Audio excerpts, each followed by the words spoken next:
Okay, we're now using a small, approximate 1-inch diameter, untuned loop that we use to sniff out the cables on the pole that we track the peak signal down to. Go ahead and run the recording here. This is just an example of the sequence that Noel often sees.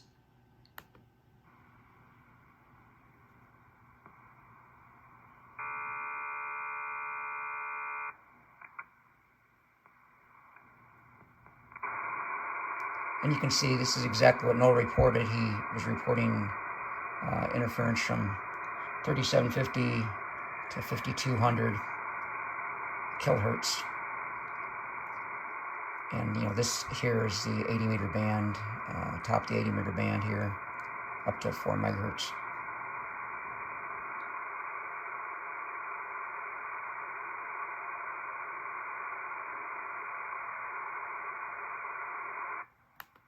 Okay, there was a very typical sequence where we saw some pulsing of some very discrete, evenly spaced signals, and then followed by what appeared to just be very broadband signal with no distinct, discrete frequencies, just very broadband, almost like white noise in appearance.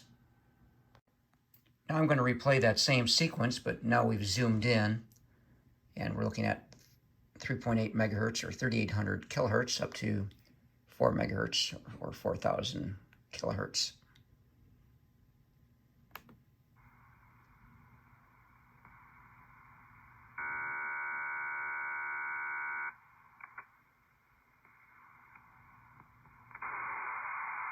Yeah, now we just went to that broadband type signal after we saw those initial sequencings of discrete signals.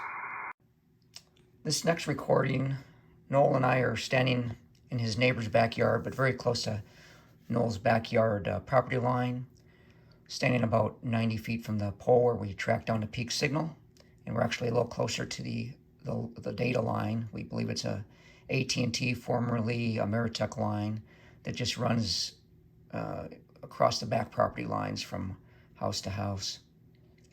And we're using a portable flag with a preamp. So we're again zoomed out, and you'll see the RFI is again occurring from about 3750 up to 5200 kilohertz. Now we've just gone to the broadband white noise signal. Got a little dip here that might be due to signal reflections, maybe some standing waves.